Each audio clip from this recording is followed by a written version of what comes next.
오늘부터 당분간 We Believe in 시리즈를 하겠습니다. 우리가 믿는 신앙이 무언가 하는 것을 한번 정립을 해볼 필요도 있고, 또 최근에 새로 오신 분들, 또 그런 분들 위해서 우리는 과연 그리스도인들은 뭘 믿고 있는가, 도대체 여기서 뭘 하는가 하는 것을 또다시 한번 정리해 볼 필요가 있겠다 싶었습니다. 오늘 첫 번째, 나는 죄인입니다. 따라합시다. 나는 죄인입니다. 우리 그리스도인들은 내가 죄인이다 라고 하는 것을 알고 그것을 인정하고 고백합니다. 여러분, 내가 누구인지 바르게 아는 것은 매우 중요합니다. 왜? 내가 누군지 제대로 알아야 또 성장이 있고 바른 길로 갈 수 있고 범사에 또한 감사할 수 있기 때문에 그렇습니다. 철학자 소크라테스가 한 유명한 말이 있죠. 너 자신을 알라 하는 말이 있는데요, 여러분, 그것과 같은 맥락에서 이해될 수 있습니다. 너 자신을 알라라는 말은 소크라테스가 한 말이 아니고 그리스 델포이에 알폴론 신전이 있는데 그 신전의 입구에 기둥에 딱 새겨져 있는 경구입니다. 그것은 뭐냐 하면 이런 뜻이죠. 인간의 지혜, 그러니까 신전에 올라오는 사람들에게, 인간에게 말하는 겁니다.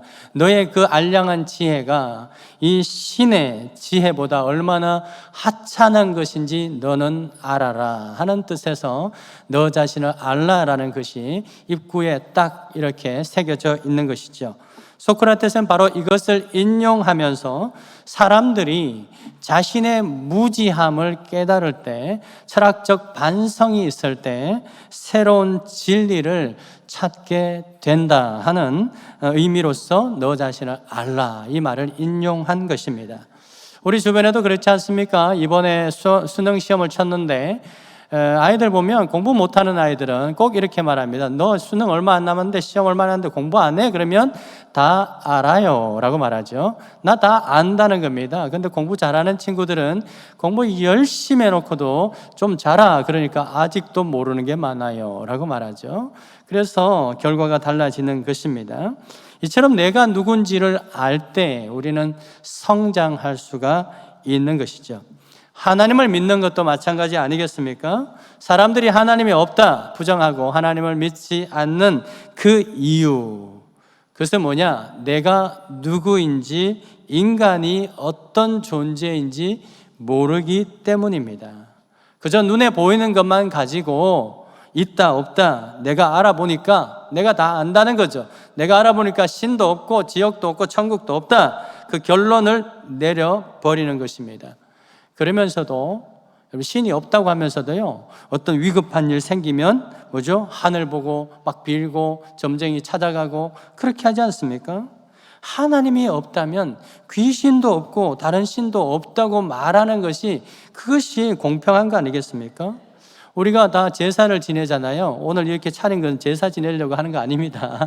아니고 풍성한 은혜를 표현하는 것이죠. 여러분, 제사를 지내는 건 뭡니까? 조상신이 있다고 믿는 것이죠. 조상신이 있다고 믿는 분이 하나님의 존재를 믿지 않는 것, 그건 뭐예요? 확증 편향에 의한 부정이라고 하는 것입니다. 확증 편향. 확증 편향이 뭐죠? 내가 보고 싶은 것만 보고, 또 듣고 싶은 것만 듣고, 또 믿고 싶은 것만 믿는 것, 그게 확증 편향이죠. 그러므로 사람들이 하나님이 믿지 않는 이유는 하나님이 없어서, 없기 때문에 믿지 않는 것이 아니라 내가 하나님이 없다고 믿고 싶기 때문에 하나님이 믿지 않는 것이다 하는 것입니다. 그런데도 여러분, 그런데 이런 분들도 정말 내 자신이 누군지 알고, 그리고 인간이 어떤 존재인지 알게 되면 그때부터 하나님의 존재를 필요로 하게 되는 것이죠. 자, 그런 점에서 우리가 오늘 내 자신이 누군가, 인간이 누군가 하는 것을 알 필요가 있다 하는 겁니다.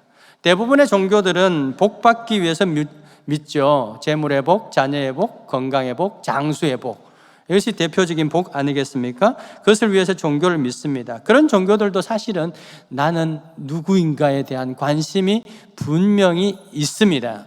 그런데 문제는 대부분의 종교에서는 거기에 대한 뾰족한 분명한 해답을 주지 못합니다. 그래서 나는 누구인가 관심을 가지다가도 답이 안 나오니까 어떻게 해요? 그 답보다는 내가 가지고 싶은 게 뭔가에 더 관심을 가지죠. 그래서 내가 가지고 싶은 것을 가지게 되면 감사를 하게 되고, 그것을 잃어버리면 분노하고 불안하고 염려하게 되는 것입니다. 왜? 그 소유를 나 자신으로 인식하게 되기 때문에 그런 것이죠. 그에 비해서 기독교는 어떻습니까? 성경, 우리가 믿는 그 성경은 철저하게 내가 누구인가, 인간이 누구인가에 초점을 맞추고 있습니다. 성경은 인간이 어떤 존재로 시작되었으며 그 인간이 어떤 과정을 겪어서 마침내 어디로 가는가에 대해서 아주 정확하게 기록하고 있는 책이 바로 성경이죠.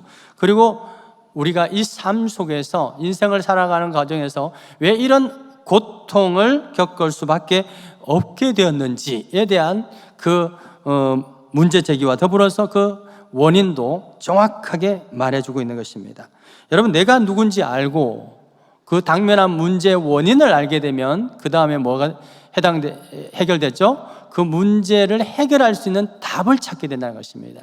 그래서 성경은 그 모든 것에 대한 답을, 그 원인과 그 답을 제공하는 것이 바로 성경이다 라고 믿는 자들이 바로 그리스도인들이고, 실제로 그 답이 여기에 있는 것이죠. 여러분, 그래서 다른 종교들은요, 이 고통의 문제를 해결하기 위해서 인간의 능력을 극대화시키는데 초점을 맞추고 있습니다. 인간이 노력해서, 인간이 선행을 통해서 구원을 이룰 수 있고 이 땅을 정말 평화의 나라로, 유토피아로 이룰 수 있다라고 가르치고 있죠. 여러분, 참 좋은 가르침이라고 봅니다. 그런데 문제는 이곳은 일종의 종교적 희망 고문이다 하는 겁니다. 왜? 절대로 그렇게 될 수 없기 때문에. 심지어 그 종교를 창시한 자도 자기 스스로 나를 구원할 만큼 온전한 자다라고 말한 적이 없습니다. 자기를 구원할 만큼, 그리고 나의 인간의 노력과 선행을 통해서, 완벽한 삶을 통해서 정말 내 자신을 의롭게 의인이다 라고 말한 사람은 이때까지 아무도 없었다는 것이죠. 물론 사이비 교주들처럼 종교적 정신병자들이야 나는 완벽하다, 내가 신이다 라고 말하긴 하겠죠. 그런데 거짓말장이고 제정신 가진 사람이 아닌 것이고요. 소위 건전한 종교를 창시한, 또 그 종교에 수행하는 모든 그 사람들, 그 제정신을 가진 분들은 누구도 내 스스로 나를 구원했다라고 말하고 세상을 떠난 사람이 있다 없다? 없다 하는 것입니다. 그런 분이 있으면 소개를 해주시기 바랍니다. 자, 그런 점에서 이 성경은 인간의 그 본질이 어떤 존재인가에 대해서 가장 정확하게 말해주죠. 오늘 읽으신 그 말씀이 대표적인 말씀인데요, 우리 로마서 3장 10절을 다시 한번 읽어볼까요? 시작. 의인은 없나니 하나도 없다라고 말합니다. 여러분, 의인은 없다는 거예요. 다 죄인이라는 것입니다. 그래서 선을 행하는 자는 없고 하나도 없다.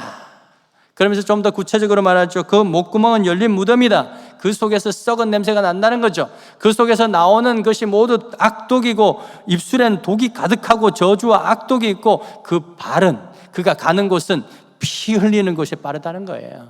가서 누군가 피눈물 나게 하고 전쟁하고, 그런 것에 빠른 것이 바로 인생이라는 것입니다. 그래서 그가 가는 곳에는 항상 파멸이 있고 또 고생이 있다는 거예요. 고생은 뭐예요? 고생을 일으키는 거죠. 다른 사람을 고생시키는 것, 그것에 빠르다는 것입니다. 그래서 평강의 길을 알지 못하는 것이 우리 인생이다라고 하는 것이죠. 그럼에도 불구하고 하나님이 없다라고 하는 그런 사람이, 두려워하지 않고 하나님이 없다라고 하는 자가 바로 인생이라는 것입니다. 그래서 그리스도인들은 모든 인간은 죄인이다 라는 이 성경 말씀을 인정하고 믿는 자들이 바로 그리스도인들입니다. 이 죄인이라고 하는 것은 뭡니까? 죄의 DNA를 가졌다는 뜻이죠. 언제든지 죄를 범하는 그 범인이 될 수 있다는 것을 의미하는 것입니다. 로마서 5장 14절 말씀에 이런 말씀이 있죠. 아담으로부터 모세까지 아담의 범죄와 같은 죄를, 여기 있죠, 그죠? 아담의 범죄와 같은 그 죄를 짓지 아니하는 자들까지도 사망의 왕노릇 하였나니라고 되어 있죠. 여기서 보면 범죄라는 단어와 이 죄라는 단어가 동시에 등장을 하는데요. 이 범죄가 뭐예요? 범죄는 드러난 행위를 말하죠. 죄는 뭐냐? 보이지 않는 그 범죄를 일으킨 본질적인 상태를 말합니다. 그러니까 이 죄를 해결하지 못하면, 이 죄가 원인이고 범죄가 그 결과죠. 그렇다면 이 죄를 해결하지 못하면 범죄를 근절할 수 있어요, 없어요? 없다 하는 겁니다. 이 죄는 최초의 사람 아담으로부터 시작되었죠. 그것이 바로 성경의 제일 첫 장부터 이렇게 시작되고 있는 것입니다. 기록되어 있는 것입니다. 그래서 모든 사람은 날 때부터 죄인이다 하는 것이 성경의 기록입니다. 그리스도인들은 바로 이 사실을 믿고 있죠. 그래서 우리는 기도할 때마다 회개부터 하지 않습니까? 우리 어린아이들 봐도 알 수 있지 않습니까? 제가 어디서 저걸 배웠지? 한 번도 가르쳐 준 적도 없는 그런 죄성의 행동을 하지 않습니까? 그걸 보면 아이들은 사람은 날 때부터 죄인인 것을 느끼게 되는 것이죠.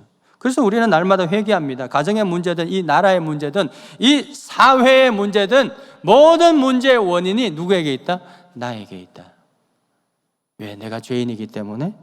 그래서 그 문제를 보면서 비난하는 것이 아니라 회개하게 되는 거죠. 우리 교회가 해야 될 일이 바로 그거예요. 나가서 피켓 드는 것이 아니라 회개하는 것이죠. 그래야 문제가 해결되는 것입니다. 하지만 대부분의 사람들은 그 문제의 원인을 상대방에게 돌리려고 합니다. 가정에서 자녀가 말썽을 일으켰어요. 너희 놈 그러죠. 배우자가 말썽을 좀 문제를 일으켰습니다. 왜 그래요? 그러죠. 탓을 그에게 돌립니다. 그래서 열받고 화내고 소리치고 하게 되는 것이죠. 더 큰 문제는 그 사람도 그 원인을 나에게 돌린다는 거예요. 당신 때문이지. 엄마 때문이야. 아빠 때문이야. 이렇게 말하는 거죠. 이렇게 서로의 탓을 문제의 원인을 돌리는 한 분쟁은, 다툼은 끊이지 않는다는 것입니다. 이쪽은 이 그룹대로, 저쪽은 저 그룹대로 모여가지고 서로 자기의 탓이라고 하는 한 우리 서울의 교통 문제는 해결되지 않는다 하는 것이죠. 여러분, 성경은 그 모든 문제의 원인을 누구에게 있다? 우리 자신에게 있다 가르칩니다. 우리가 죄인이기 때문에 이 문제가 불거졌다고 가르치고 있죠. 그래서 그리스도인들은 여러분 날마다 회개합니다. 회개하죠. 우리도 오늘도 끝까지 사랑하지 못하고 미워한 것을 회개하고 배려하지 못하고 참지 못한 것을 회개하죠. 그래서 믿음 좋은 그리스도인들 보면 그분의 삶이 완벽하진 않아요. 여러분, 완벽할 수는 없다고 성경은 말합니다. 그러나 상대적으로 훨씬 도덕적이고 선한 것을 보게 되죠. 그리스도인이 된다는 것은 나는 죄인이라고 믿는 것에서부터 시작하죠. 그렇기 때문에 그리스도인들은요, 매 순간 자신을 돌아보면서 회개합니다. 회개 기도하는 거죠. 심지어 일반인들은 일반적으로 죄로 여기지 않는 것도 우리는 죄로 여기고 회개합니다. 비근한 예가 뭡니까? 술, 담배 이런 거죠. 일반 사회에서는 그게 전혀 문제가 되지 않습니다. 죄가 아니에요. 그런데 그리스도인들은 그걸 죄로 여깁니다. 왜? 그것으로 인한 피해가 너무 많습니다. 가정이 깨지죠. 건강이 깨지죠. 사고가 나죠. 그래서요, 그걸 죄로 여기게 되는 것이죠. 뿐만 아니라 그리스도인들은 오늘 읽으신 이 말씀에도 보면 탐욕을 부리고 폭식을 하는 거, 먹방 있잖아요. 먹방하면서 막 폭식을 하는 거, 이것도 죄로 여겨요. 너무 많이 먹는 것도 죄다 이 말이에요. 성경이 그렇게 기록하고 있어요. 탐욕, 이거는 많이 먹는 걸 말하는 거거든요. 왜? 일반인들은 말하죠. 내 돈으로 내가 먹는데 왜? 죄가 안 돼요. 그런데 성경은 지나친 탐욕과 탐심은 다른 사람이 먹어야 될 것을, 그 몫을 빼앗는 것이기 때문에 죄라고 말하는 것이죠. 그래서요, 그리스도인으로 신실하게 살려고 하면요, 참 골치 아파요. 왜냐하면 제약이 너무 많아요. 하지 말아야 될 게 너무 많은 것입니다. 그걸 결단하는 것이 바로 그리스도인의 삶으로 나아가는 것이죠. 지난주에 우리가 조혜련 집사님 간증을 통해서 참 많은 은혜를 받았는데요. 여러분, 안타깝게도 녹화할 수 없었어요. 좀 하지 않았으면 해서 못해서 참여하지 못하신 분들은 함께 하지 못했는데 너무너무 큰 은혜를 받습니다. 여러분, 사실 연예인들이 크리스찬으로 살아가는 게 쉬울까요? 너무 어렵습니다. 왜? 포기해야 될 것들이 훨씬 많기 때문에 그렇죠. 연예인들의 인기가 돈이죠. 근데 인기를 얻으려면 세상 사람들이 원하는 요구사항에 맞춰줘야 됩니다. 근데 그거 다 맞추면 어떻게 될까요? 그 죄와 타협할 수밖에 없는 거죠. 그래서 신실하게 살려면요, 연예인 생활을 포기해야 되나 하는 그런 갈등들도 많은 것이죠. 이처럼 돈과 인기의 유혹이 많이 있는데 그럼에도 불구하고 신실하게 살아가려고 하는 그분들의 모습을 보면 외모가 아름다워서가 아니라 그 중심이 너무나도 아름다운 것이죠. 여러분, 이처럼 그리스도인들은 스스로 죄인이라고 믿습니다. 그래서 더 의롭게 성결하게 살려고 애쓰고 노력하죠. 물론 완전한 사람 있어요? 없습니다. 목사인 저도 실수하고 실패하고 그럴 때가 많이 있죠. 또 그럴 때마다 회개하는 거죠. 그러면서 한 단계 한 단계 성장 또는 성숙 또는 거룩해지는 변화, 성화라고 합니다. 그 성화의 과정을 이어나가게 되는 것이 바로 그리스도인입니다. 그리스도인은 또한 내가 죄인이라고 믿습니다. 또한 문제는 뭐냐면 또 그 죄를 우리 스스로 해결할 수 없다는 사실을 믿습니다. 일반 종교는 해결할 수 있다라고 이렇게 말하죠. 그래서 선행을 해라, 참선을 해라 그렇게 말합니다. 그러나 기독교는 없다. 네가 네 죄 문제를 해결할 수 없다라고 말하고 우리는 그 사실을 믿습니다. 여러분, 우리 죄를 해결할 수 없을 뿐만 아니라 다른 사람의 죄를 대신 해결할 수도 없다는 사실을 믿죠. 다른 종교는요, 내가 빌면 그 사람의 죽었던 사람도 조상도 어떻게 해서 극락으로 가고 연옥으로 뭐 이렇게 낙원으로 가고 그렇게 한답니다. 그런데 우리 성경은, 우리가 믿는 기독교는 그럴 수 없다는 것이죠. 왜? 예를 들어 도둑님께서 다른 도둑님의 죄를 대신 해결할 수 없는 것처럼 죄인이 다른 죄인의 죄를 해결할 수 없기 때문에 그렇습니다. 그래서 예수님은 우리에게 다른 사람을 비판하지 말라라고 말씀하시죠. 마태복음 7장 말씀에 있지 않습니까? 비판받지 아니하거든 비판하지 마라. 2절에 비판받는 그것으로 너희가 비판받게 되고 네가 헤아리는 그것으로 네가 헤아림을 받게 될 것이다 라고 말하면서 유명한 말씀 3절 다 같이 읽어보십시다. 시작. 어찌하여 형제의 눈에 있는 티는 보고 내 눈 속에 있는 들보는 깨닫지 못하느냐. 이 말씀은 우리 속담에 똥 묻은 개가 겨 묻은 게 나무란다 하는 것과 동일한 말씀이죠. 여러분, 저와 여러분은 모두는 우리는 죄의 똥물을 뒤집어 쓴 더러운 존재입니다. 그렇기 때문에 다른 사람에게 묻어 있는 그 사소한 얼룩을 보면서 비난할 자격이 있다 없다? 없다는 것이죠. 그걸 믿는 게 그리스도인이에요. 그러니까 우리 그리스도인들은요, 함부로 피켓 들고 뭐 들고 버틀거리면서 그렇게 하면 안 돼요. 그걸 보면서 우리 자신을 돌아보는 것이죠. 여러분, 아까 고린도전서 6장에 보면 하나님 나라 유업을 받지 못하는 그 죄에 대해서 살펴보았는데요. 거기 보면 음행, 동성애, 간음, 술 취함, 모욕 이런 것들이 쭉 있습니다. 이 모든 죄들이 하나님 나라 유업을 받을 수 없다고 하죠. 이게 무슨 말을 의미하는 거예요? 저와 여러분들은 이것에 의하면 아무도 하나님 나라의 유업을 받을 수 있어요, 없어요? 없다 하는 겁니다. 여러분, 혹시 이 모든 죄의 예외이신 분 있습니까? 살인은 안 했겠죠. 동성애도 안 했겠죠. 혹시 누구 모욕한 적은 없으신가요?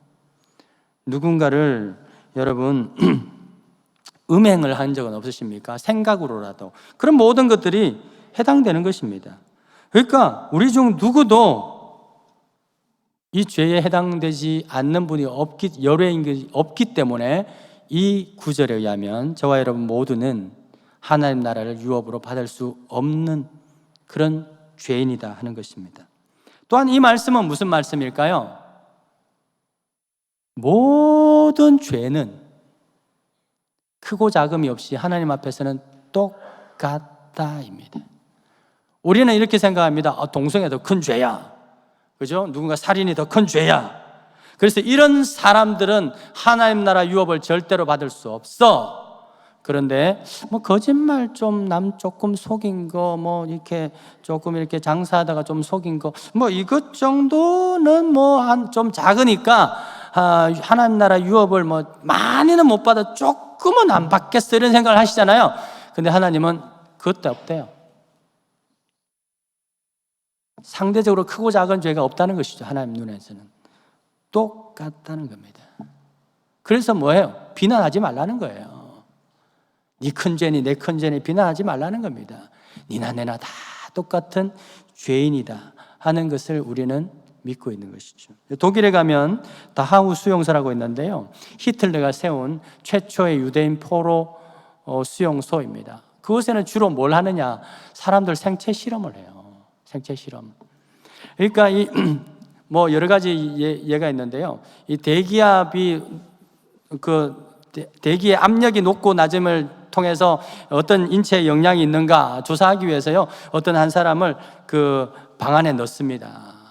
그리고 그 안에서 스피커로 음악 소리를 막 크게 이렇게 점점 크게 막 내요. 그러면서 사람이 어떻게 인체가 변화되는지를 봅니다. 그러면 이 소리라는 것이 진동이잖아요. 그 진동에서 사람이 막 처음에는 괜찮습니다. 그런데 시간이 지날수록 막 고통스러워하는 거예요. 그런데 마침내 안에 있는 진동이 막 물들을 다 막 진동시키잖아요. 그래서 눈에서 귀에서 입에서 피를 토하면서 죽는 거죠. 그러면서 그 죽고 나면요, 의사가 그 시신을 데리고 가지고 와서 두개골을 자릅니다. 그러면서 뇌가 상태가 어떻게 변화됐는지를 보게 되는 실험을 하는 곳입니다. 여러분, 또 온혈동물이죠. 온혈동물, 이 인간이 어떻게 얼어 죽는가를 보기 위해서 서서히 얼려 죽이기도 하고, 어떤 약, 뭐 말라리아와 같은 그 약을, 백신을 치료제를 실험하기 위해서 말라리아를 균을 넣어가지고 많은 약을 투약시켜서 듣나 안 듣나 보기도 하고, 또 인간이 바닷물을 마시면 어떻게 될까? 궁금한 거예요. 그래서 바닷물을 계속 마시게 합니다. 그래서 어떻게 하는지 보고, 인간은 물을 안 마시면 얼마 만에 죽을까 해서 아무것도 물을 마시지 못하게 해서 죽게 만드는 그런 인체 생체 실험을 하죠. 여러분, 상상만 해도 끔찍하지 않습니까? 근데 더 충격적인 건 뭔지 아세요? 이런 실험을 하는 의사와 독일의 그 나치의 그 의사와 과학자들이 전혀 양심의 가책을 느끼지 아니하고 그걸 호기심 있게 뚫어져 쳐다보고 있고, 어떤 결과가 나오면 서로 자기들끼리 좋아한다 하는 것이죠. 여러분, 어떻게 생각하세요? 그분들 생각하면 그분들이야말로 진짜 지옥불 중에서 제일 아랫목에 제일 뜨거운 데 쳐 넣어야 된다라는 생각이 들죠? 그랬으면 좋겠어요. 그런데요, 우리는 얼마나 다를까요? 우린 그들보다 얼마나 어렵냐는 것이죠. 우리도 나의 목적을 위해서 얼마나 많은 사람들의 눈에 피눈물 나게 하셨습니까, 혹시? 우리의 목적을 이루기 위해서 얼마나 이 입에서 독을 뿜어내셨습니까? 칼만 들지 않았지 그 사람의 영혼을 찌르고 난도질하고 상처 입힌 적 없으십니까? 그것도 순간적인 충동, 뭐 욱해서 한 것이 아니라 정말 이 계획적으로 치밀하게 그렇게 저주와 악독을 퍼부은 적 없으십니까? 창세기 6장 5절에 이렇게 말씀하고 있죠. 여호와께서 사람의 죄악이 가득함과 그의 마음으로 생각하는 모든 계획이 항상 악할 뿐임을 보시고, 그래서 홍수로 심판해 버리시잖아요.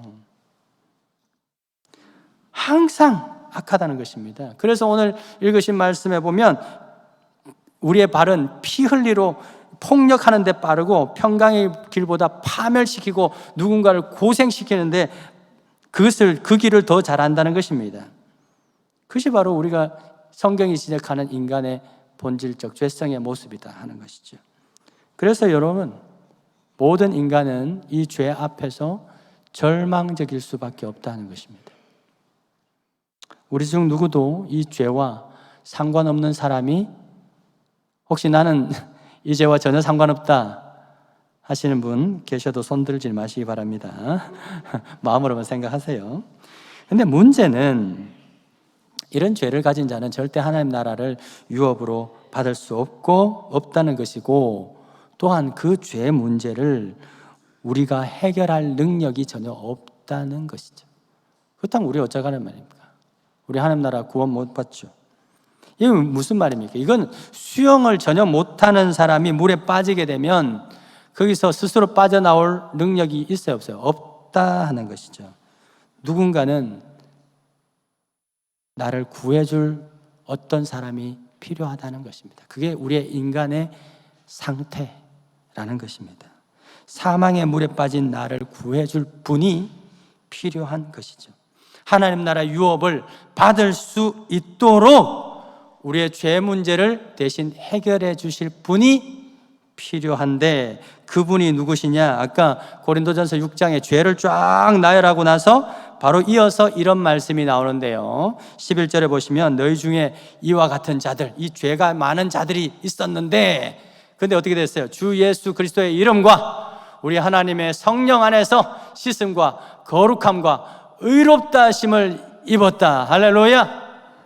여러분, 예수 그리스도의 이름을 믿음으로 또 거룩한 영, 우리는 더러운 영인데 거룩한 그 성령께서 우리의 모든 똥물, 이 똥물을 씻어내고 거룩하게 하시고 또 의롭다 하셨다 하는 것입니다. 여러분, 믿으실 축원드립니다. 이걸 믿는 게 그리스도인이에요. 그리스도인 이걸 믿는 것입니다. 우리는 원래 죄인이었다는 것입니다. 근데 그 죄가 지금 어떻게 됐다는 거예요? 예수로 말미암아 성령으로 말미암아 해결됐다는 것입니다. 자, 그렇다면 왜 그래야 됐을까? 말씀드렸죠? 왜 예수님이 해결해야 됐을까? 왜냐하면 죄인이 자기의 죄를 해결할 수 없기 때문에, 수영 못하는 자가 물에 빠졌는데 스스로 나올 수 없기 때문에 누군가는 나를 건져줘야 되는 사람이 필요했던 것입니다. 그래서 창세기 8장에 보시면 하나님께서 노아 홍수를 다 끝내고 나서 노아가 이제 번제를 드리죠. 번제를 드렸을 때 하나님이 결심하십니다. 그 중심에 이르시되, 그죠? 그 번제를 받으시고 하나님이 중심에 이르되 하나님 결심하십니다. 어떤 결심하세요? 내가 다시는 이 사람 때문에 땅을 저주하지 아니하리라. 이유가 뭔지 아세요? 그 사람의 마음이 계획하는 바가 어려서부터 악하기 때문이다. 여러분, 이상하지 않으세요? 뭔가 앞뒤가 좀 안 맞습니다. 사람이 죄를 지어가지고 죄를 지었으면 심판해야 되는 것이 맞는데 그 사람 때문에 그 계획하는 바가 마음에 어려서부터 악하기 때문에 다시는 심판하지 않겠다. 논리적으로 앞뒤로 안 맞는 것 같아요. 그래가지고 제가요, 이게 혹시 번역이 잘못됐나 싶어가지고요, 원어를 찾아봤는데 번역이 아주 잘 됐더라고요. 제가 이 말씀을 연구하면서 깨달은 사실이 있습니다. 비록 이 말씀이 죄인인 우리의 인생의 논리에는 맞지 않습니다. 그렇지만 하나님의 논리로는요, 너무나도 정확한 표현인 것을 깨닫게 되죠. 어차피 사람은 날 때부터 악인이요 죄인입니다. 그렇기 때문에 하나님은 그것을 통해서 그 악인이, 그 죄인이 죄를 범하는 그 행위를 가지고 심판하지는 않겠다 하는 것입니다. 그 범죄를 때문에 저와 여러분들을 지옥불로 떨어뜨리게는 하지 않겠다는 것입니다. 왜죠? 다시 말씀드립니다. 우린 본질적으로 죄인이기 때문에, 날 때부터 죄인이기 때문에. 예를 들어 볼까요? 태어날 때부터 어떤 아이가 태어났는데 지적 장애를 가졌습니다. 그런데 이 아이가 이번에 수능시험을 쳤어요. 엄마가 막 딱딱해 수능시험을 쳤습니다. 그런데 이 지적 장애를 가진 아이가 수능시험을 쳤는데 미분, 적분, 수학 문제 못 풀고 서울대 떨어졌다고 엄마가 나무라면 돼요? 안 돼요? 안 되죠. 왜냐하면 이 아이는 날 때부터 그 문제를 해결할 능력이 없는 아이잖아요. 그래서 문제가 틀려도 그것을 나무라거나 심판할 수가 없는 것입니다. 마찬가지죠. 우리는 죄인으로 태어났기 때문에 우리가 범하는 그 범죄에 대해서 하나님이 심판하지는 않겠다라는 것입니다. 자, 그렇다면 이제 질문이 하나 생기죠. 자, 하나님, 그렇다면 좋습니다. 우리가 죄를 짓든 말든 상관치 않고 그냥 내버려 두십니까? 그러면 죄 짓는 모든 사람들 다 그러면 다 구원하십니까? 죄를 짓든 말든? 그런 말씀인가요? 그렇지 않죠. 하나님 우리에게 새로운 기준을 제시하셨습니다. 우리가 절대로 할 수 없는 율법이 아니라 누구든지 마음만 먹으면 누구든지 할 수 있는 새로운 기준을 제시하는데 그게 뭡니까? 나는 죄인입니다. 따라합시다. 나는 죄인입니다. 그것을 인정하고 나의 죄를 해결하실 분은 예수님밖에 없습니다. 따라합시다. 예수님밖에 없습니다. 그것을 믿는 것. 요한복음 3장 16절 우리 잘 알죠? 읽어보십시다. 시작. 하나님이 세상을 이처럼 사랑하사 독생자를 주셨는데 멸망하지 않고 영생을 얻게 하려 하심이라. 여러분 믿으십니까? 하나님 우리를 사랑하시기 때문에 우리의 죄를 해결하시기 위해서 독생자 예수를 십자가에 내어 주셨으니, 여러분 하나님 우리 받아야 될 사망의 형벌을 다 받으셨다는 것입니다. 예수님께서. 바로 이 사실을 믿기만 하면 우리는 영생을, 하나님 나라를, 유업을 받을 수 있도록 새로운 시스템을 만드신 거죠. 이것은 도저히 지킬 수 없는 율법으로 의롭게 되는 것보다 훨씬 쉽죠? 훨씬 쉽습니다. 하나님 믿습니다. 내가 죄인입니다. 믿습니다. 믿기만 하면 되는 거예요. 그리고 나서 그 다음 절 17절에 보시면 이렇게 하신 이유에 대해서 말하고 있습니다. 하나님은 왜 그렇게 하셨느냐? 그 아들을 세상에 보내신 것은 세상을 뭐하려? 심판하려고 하는 것이 아니라 그로 말미암아 세상이 뭐 받게? 구원을 받게 하려 하심이라. 믿으십니까? 여러분 하나님이 내신 이 시험 문제는 떨어뜨리려고 하는 것이 아니라 다 합격시키려고 한 것이죠. 여러분 수능 시험은 뭐 하기 위해서? 떨어뜨리기 위해서 하는 거예요. 그래서 문제가 어렵죠. 만점 맞기 쉽지 않습니다. 그런데 우리 시험 중에서요 합격시키려고 하는 시험이 있었어요. 제가 얼마 전에 그 시험을 쳤거든요. 2층에 그 카페를 이렇게 하려고 하다 보니까 교회 대표자가 공중보건 뭐 이렇게 자격 시험을 쳐야 되더라고요. 그래서 제가 며칠 동안 그 온라인으로 막 공부를 했어요. 그래서 시험을 막판에 쳤는데 몇 점 맞았게요? 100점 맞았습니다. 제가 이 100점짜리예요. 근데 왜 100점 맞은 줄 아세요? 그 밑에 힌트가 있는데 힌트가 답이라. 답을 다 주는 거예요. 여러분 이 시험은 무슨 시험이에요? 합격시키려고 하는 시험이죠. 여러분 누구든지 주의 이름을 부르기만 하면 구원받아 하나님 나라 유업을 받을 수 있다. 쉽지 않습니까? 너무 쉽잖아요. 믿습니다. 너무 쉬운 문제. 왜 이렇게 쉬운 문제를 내실까요? 누구든지 하나님 나라의 그 유업을 주시기 위해서. 할렐루야. 이것이 하나님이 세상을 이처럼 사랑하신 거예요. 이렇게 쉬운 것도 하지 않으면 어떻게 될까요? 이렇게 쉬운데 확증 편향을 가지고 없어, 안 해. 그러면 어떻게 될까요? 그 다음 구절 18절 보십시오. 그를 믿는 자는 심판을 받지 아니하는 것이요. 18절 3장 18절 보여주세요. 믿지 아니하는 자는 하나님의 독생자의 이름을 믿지 아니함으로 벌써 심판을 받은 것이라. 죄송합니다. 거저 점수 주겠다고 낸 문제인데 괜히 고집 피우고 확증 편향을 가지고 믿지 않겠다 말하는 사람들에 대해서는 어떻게 할 수 없다는 거죠. 왜 그렇습니까? 이것이 바로 하나님의 사랑과 공의이기 때문에. 너무나도 쉬운 문제, 누구나도 해결할 수 있는, 풀 수 있는 그 문제를 제공하셔서 하나님 나라를 유업을 주시려고 하는 것은 하나님의 사랑이요.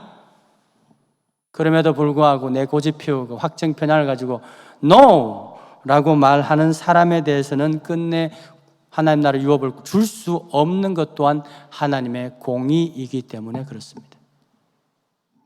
사랑하는 여러분, 그리스도인이 된다는 것은 바로 이 사실을 믿는 것이죠.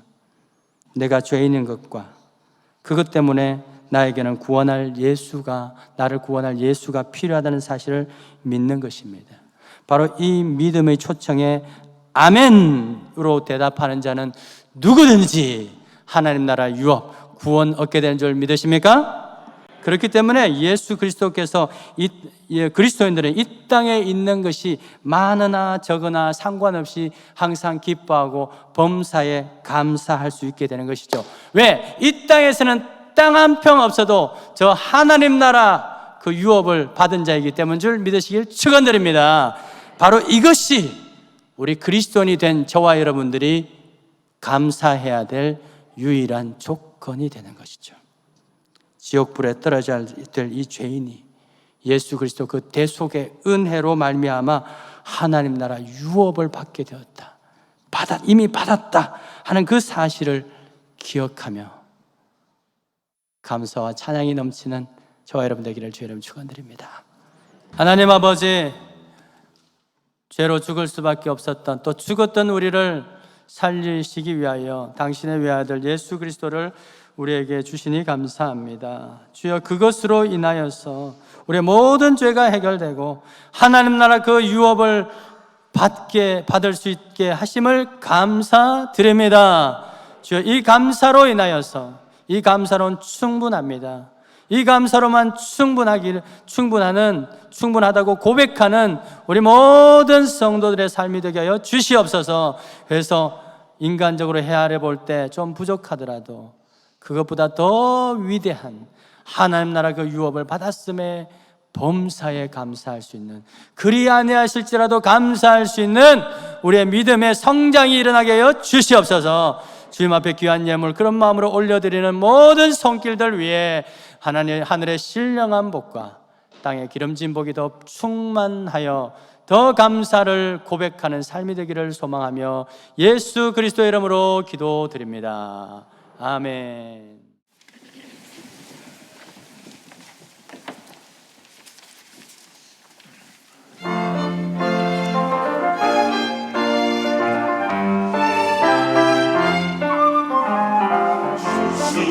찬송합시다.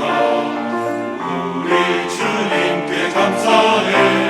주수 찬송합시다.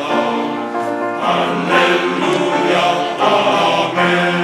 주수 찬송합시다. 우리 주님께 감사해. 모두 주수 찬송합시다.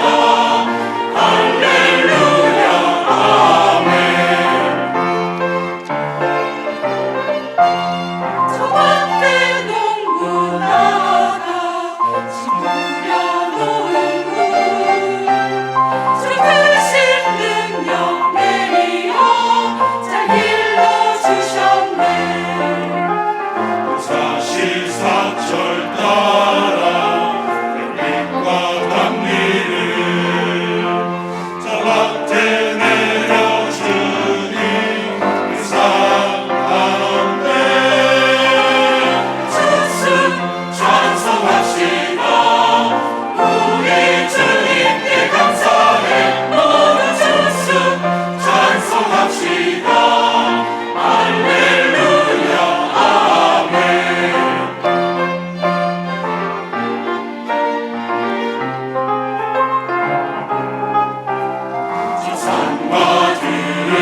우리가 해결할 수 없는 그 죄의 문제를 해결하시기 위하여, 또 우리의 모든 죄를 대속하시기 위하여 십자가에 죽으신 우리 주 예수 그리스도의 은혜와 그 외아들을 우리에게 주신 하나님 아버지의 그 극진하신 사랑과 우리의 내재하시면서 이 더러운 영혼 가운데 들어오셔서 우리의 영혼을 깨끗하게 하시는 보혜사 성령님의 또 충만하심의 그 은혜가 우리 모든 성도들 머리 위와 가정 위에 일터 위에 지금도 주님이 필요한 그 영혼들과 그 열방 그 현장 가운데 영원토록 함께 있어지이다. 아멘.